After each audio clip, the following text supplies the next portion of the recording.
რას ამბობენ მასვიდალი, ოლივეირა, ნურმაგომედოვი, პიოტრიანი და სხვა მებრძოლები ქართულ ჩემპიონებზე? ამ ყველაფრის მოსმენამდე დავაიქე ვიდეო და გამოიწერე არხი. UFC სამყაროში ბოლო პერიოდში განსაკუთრებით ხშირი საუბრები მიდის ქართულ მებრძოლებზე. ძირითადად სასაუბრო თემა ვინ უნდა იყოს ილია თოფურიას შემდეგი მეტოქე და ასევე როდის შედგება დვალიშვილის და იანის ტრილოგია. ამ საკითხებზე მერაბთან და იანთან ერთად ბევრმა ყოფილმა თუ მოქმედმა მებრძოლმა ისაუბრა. და ამ ვიდეოში გთავაზობთ ყველაზე საინტერესო ნაწყვეტებს. დავიწყოთ მერაბ დვალიშვილით, რომელიც ახლა ვეგასში ემზადება და პიოტრიანს ელოდება. ჩვენი ჩემპიონის თქმით, არ აქვს მნიშვნელობა დროს და ადგილს, ის ბრძოლისთვის ყოველთვის მზად არის. ეს ბრძოლა თეთრ სახლში არ გაიმართება, მაგრამ ჩემთვის სულ ერთია: თეთრი სახლი, შავი სახლი, ყვითელი სახლი. თავარია UFC იყოს, ნებისმიერ ადგილას, თუნდაც ჩემს ეზოში. თავარია რომ UFC-ს ფარგლებში იყოს.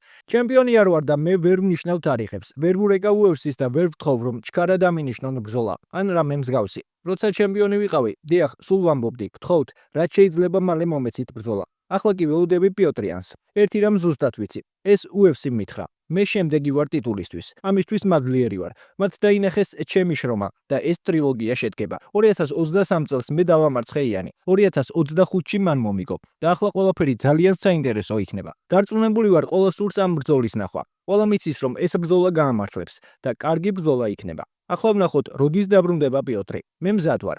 ახლა ვეგაში ვარ, ჩემს ადგილზე. ყოველდღე მძიმედ ვარჯიშობ და იმედი მაქვს, ის მალე დაბრუნდება. მე ნებისმიერ დროს მზად ვარ. ჩემი მიზანი ყოველთვის იყო UFC-ში ბრძოლა. ახლა აქ ვარ, ჩემპიონიც ყოფილ ვარ და სანამ აქ ვიქნები ვიბრძოლებ და ყველაფერი რიგზე იქნება. არანაირი პრობლემა არ მაქვს. ბედნიერი ვიყავი რომ სპეროში მთავარი ბრძოლა ვიჩხუბე, მაგრამ საბოლოოდ ესეც უბრალოდ კიდევ ერთი ბრძოლა იყო. ყველა ბრძოლა და ყველა გამარჯვება ერთნაირად ტკბილია. ასე რომ თეთრი სახლის ბრძოლაც უბრალოდ კიდევ ერთი ბრძოლა იქნება. დიახ, ეს განსაკუთრებული ღონისძიებაა, განსაკუთრებული ადგილი და ატმოსფერო, მაგრამ მაინც ბრძოლა. ზოგჯერ ხომ ბარათებს უყურებ და ფიქრობ, დიდი სახელები არ არიან, მაგრამ სწორედ ეს ბრძოლები ამართლებს. ნოკაუტები, ფინიშები. ამიტომ ადგილს მნიშვნელობა არ აქვს, თარიღსაც არ აქვს მნიშვნელობა. მე მხოლოდ UFC-ში ბრძოლა მინდა. შემდეგი ბრძოლა პიოტრიანთან, ტიტულისთვის. აი ეს არის ყველაფერი, რაც მინდა. შეგახსენებთ, რომ პიოტრიანმა წელზე ოპერაცია გაიკეთა და ბრძოლას ივლისამდე ვერ შეძლებს. თუმცა რაც მთავარია, ეს ბრძოლა ნამდვილად შედგება და ამაზე მოქმედმა ჩემპიონმა ისაუბრა. უფრო მეტიც მან ტრილოგიის შედეგზეც ისაუბრა. როგორც კი მერაბისთვის ჩემი ლურსმნის დაჭედება დავიწყე, ის ხუთი დაიშალა. რევანშისთვის მერაბის შესახებ უდიდესი ცოდნა მქონდა. მისი სტილი დაწვრილებით შევისწავლე და გვესმოდა რომ ის თავის საქმეს აკეთებს მაშინ, როდესაც მეტოქე ამის შესაძლებლობას აძლევს. სასიამოვნო იყო რომ მერაბმა თავისი კრივის ირწმუნა და ჩათვალა რომ ზიანის მოყენებას შეძლებდა. უდავოდ ის ძლიერი მებრძოლია, ძლიერი ჭიდაობა აქვს. მე უბრალოდ მისი ძლიერი მხარის ნეიტრალიზება მოვახდინე. მისი თითქმის ყველა თეიქდაუნისგან თავი დავიცავი და მან გადაწყვიტა დგომში ეჩხუბა. ეს კი ზუსტად ის იყო, რაც ჩვენ გვჭირდებოდა. UFC მას რევანშს პირდება და მე ამას ვეთანხმები. მიმაჩნია რომ ის ამას იმსახურებს. მან ტიტული სამჯერ დაიცვა. დაამარცხა დივიზიონში ყველა, ვინც რეიტინგის სათავეშია. ამიტომ ტრილოგია უნდა შედგეს. ეს ყველასთვის საინტერესო იქნება, მაყურებლისთვისაც და ლიგისთვისაც. მე ის დავამარცხე და კიდევ ერთხელ დავამარცხებ. ხარი ყოველთვის უფრო ძლიერია, მაგრამ მატადორი ყოველთვის იმარჯვებს.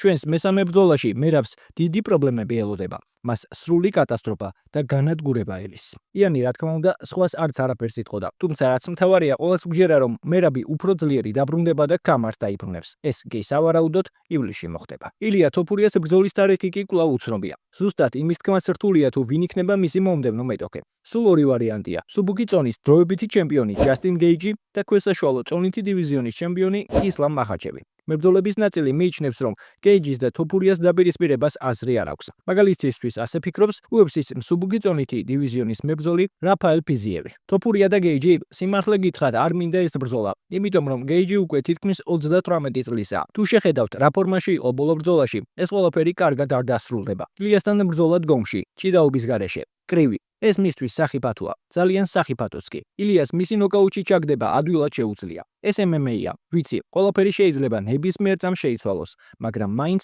არ მინდა ამის ნახვა. UFC-ს ქვესაშუალო წონითი დივიზიონის ყოფილი დროებითი ჩემპიონი კოლბი კონვინგტონი კი ფიქრობს, რომ ილია თოფურიას მომდევნო მეტოქე ისლამ მახაჩევი უნდა იყოს. მე მახაჩევის და ილია თოფურიას ჩხუბის ნახვა მსურს. ჩემი აზრით ეს უმაღლესი დონის დაპირისპირება იქნება, რომ მის შედეგადაც გავიგებთ ვინ არის რეიტინგის საუკეთესო მებრძოლი. ასე რომ მახაჩევის მეტოქეთ მხოლოდ ილია თოფურიას ვისურვებთ.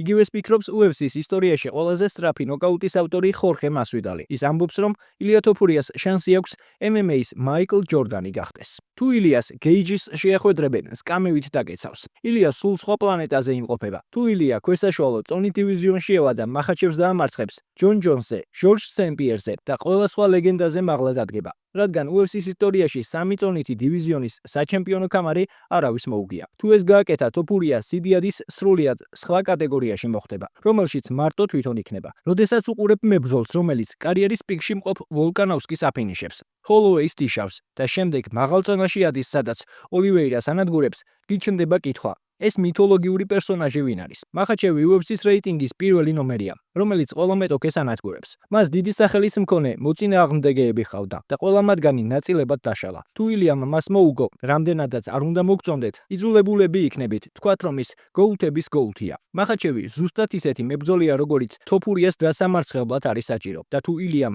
მასაც მოუგო, საერთოდ სხვა დონეზეავა. თუ მესამე კამარს მოიპოვებს, კამათი დასრულდება, ის MMA-ს მაიკლ ჯორდანი გახდება. შეუძლებელია არ დაეთანხმო მასვიდალის ამ განცხადებას, მაგრამ თქვენ ას ფიქრობთ, დაწერეთ თქვენი აზრი კომენტარებში. მე კი მანამდე გეტყვით, რომ ილია თოფურიას ყოფილი მეტოქე ჩარლზ ოლივეირა ჯასტინ გეიჯს რჩევებს აძლევს იმ შემთხვევაში, თუ მისი და თოფურიას ბრძოლა შედგება. სამწუხაროდ ილიას წინააღმდეგ ძალიან ბევრი შეცდომა დაუშვი და დაუმარცხდი. თოფურია და გეიჯი არიან მებრძოლები, რომლებიც დარტყმების გაცვლას და ნოკაუტებს ეძებენ. ჩემი აზრით, თოფურია და გეიჯი დგომში დარჩებიან და სტრაიკინგზე გააკეთებენ აქცენტს, რის გამოც ელ მატადორი მოიგებს. მეგონა რომ გეიჯი პიბლენდთან დამარცხდებოდა. ვარაუდობდი რომ პედი მას პარტერში გადაიყვანდა და გეიჯიზე ზეწოლას განახორციელებდა. თუმცა, ამის ნაცვლად სრულიად სხვა ჩხუბი ვიხილეთ. გეიჯი ისეთ სტილში რომ იჩხუბოს, როგორც პიბლენდთან დამარცხდება. ჩემი აზრით, თოფურიასთან გასამარჯვებლად საჭიროა მასზე მუდმივი ზეწოლა განახორციელო. იმუშაო დგომშიც, დარტყმები გაცვალო. თუმცა ყოველთვის ეცადო რომ